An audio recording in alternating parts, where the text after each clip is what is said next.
Assalamualaikum anak-anak, apa kabar semuanya? Hari ini kita akan belajar fikih. Tapi sebelum kita mulai pembelajaran, alangkah baiknya kita berdoa terlebih dahulu ya. Mari kita berdoa bersama-sama.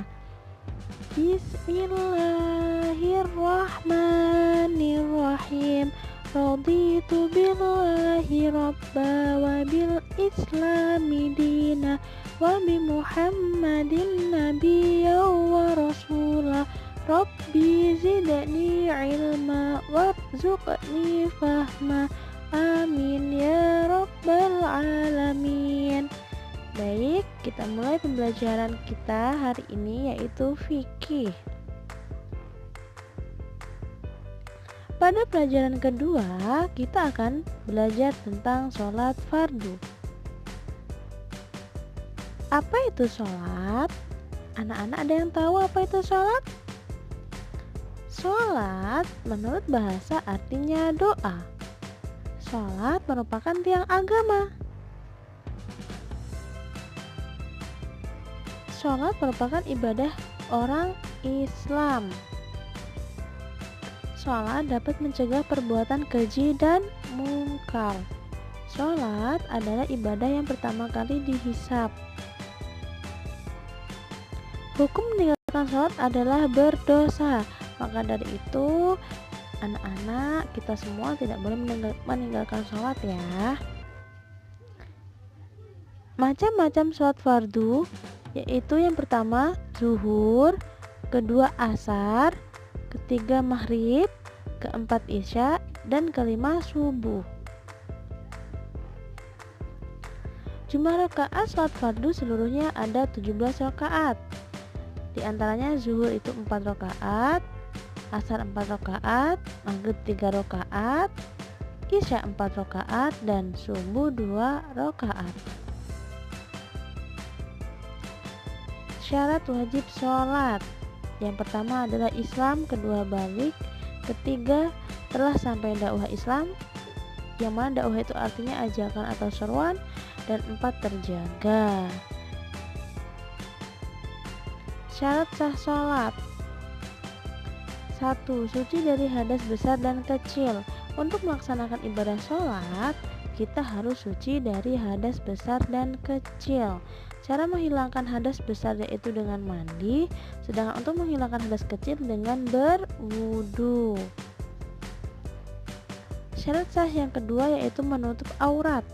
Aurat adalah bagian tubuh kita, bagian tubuh yang tidak boleh terlihat oleh orang lain. Tutuplah aurat kita jika hendak sholat. Aurat laki-laki antara pusat atau pusar sampai dengan lutut, sedangkan aurat perempuan seluruh badan kecuali muka dan kedua telapak tangan. Syarat sah yang ketiga yaitu suci badan, pakaian, dan tempat sholat.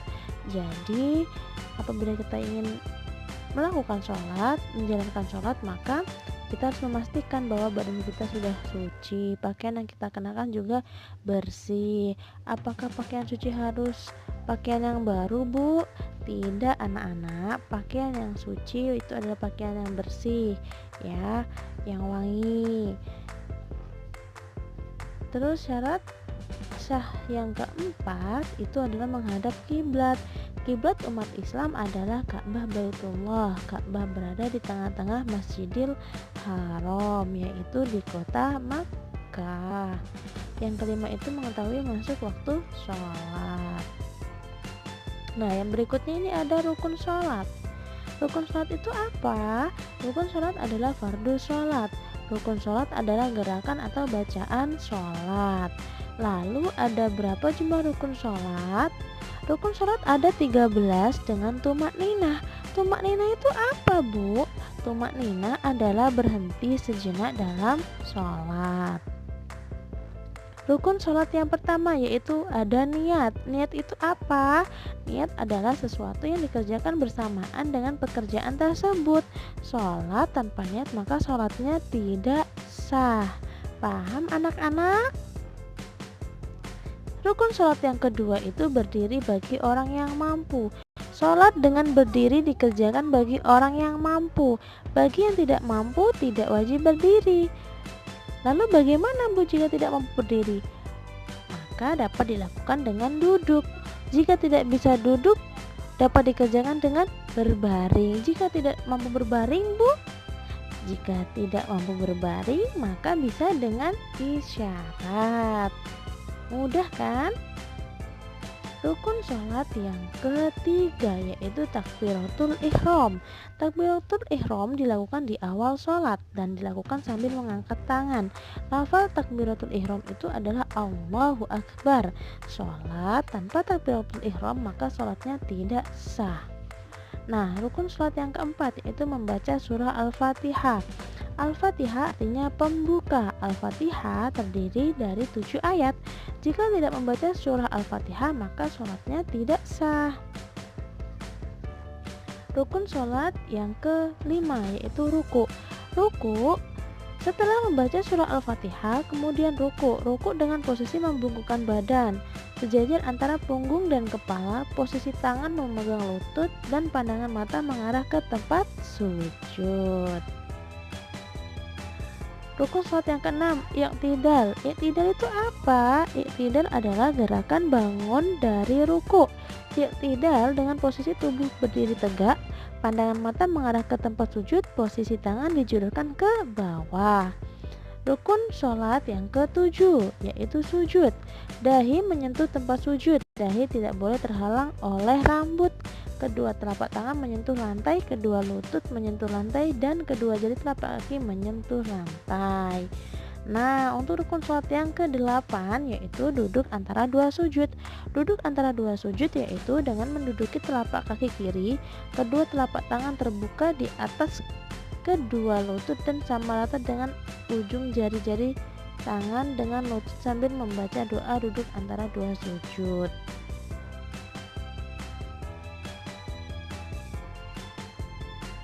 Rukun sholat yang ke-9 yaitu duduk tasyahud akhir atau tawaruk.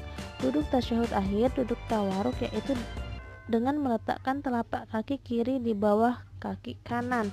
Jadi kaki kanan ditekuk ke depan dan telapak tangan keadaannya seperti pada waktu duduk tasyahud awal ya, sambil membaca doa tasyahud akhir.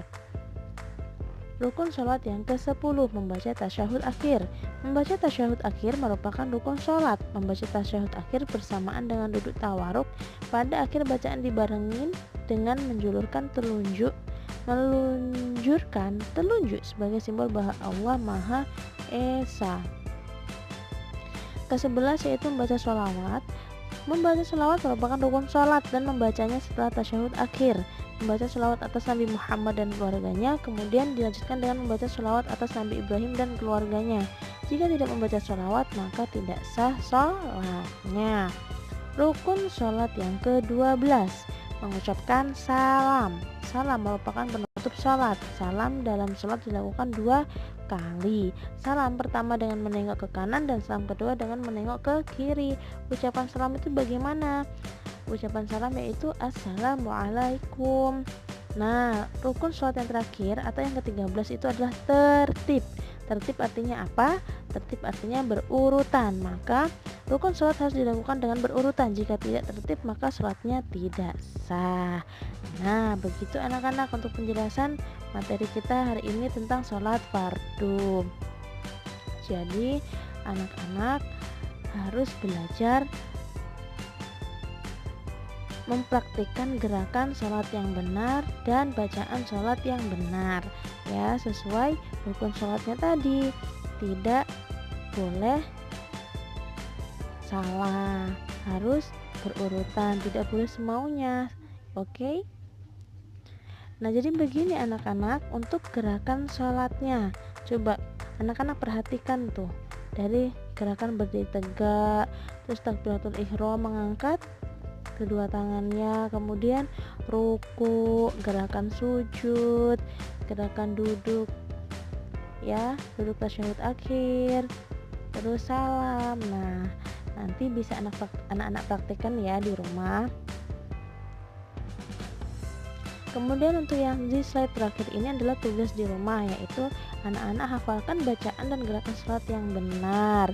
Nah, jika sudah hafal maka diberi tanda centang pada kolom yang sudah hafal.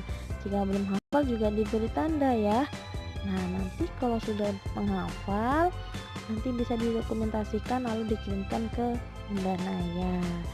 Seperti itu. Baik, penjelasan untuk materi kita hari ini Bunda Naya sudahi anak-anak. Semoga apa yang telah Bunda Naya sampaikan, Bunda Naya jelaskan dapat diterima dengan baik, dapat dipahami dengan baik ya. Semoga berkah ilmunya.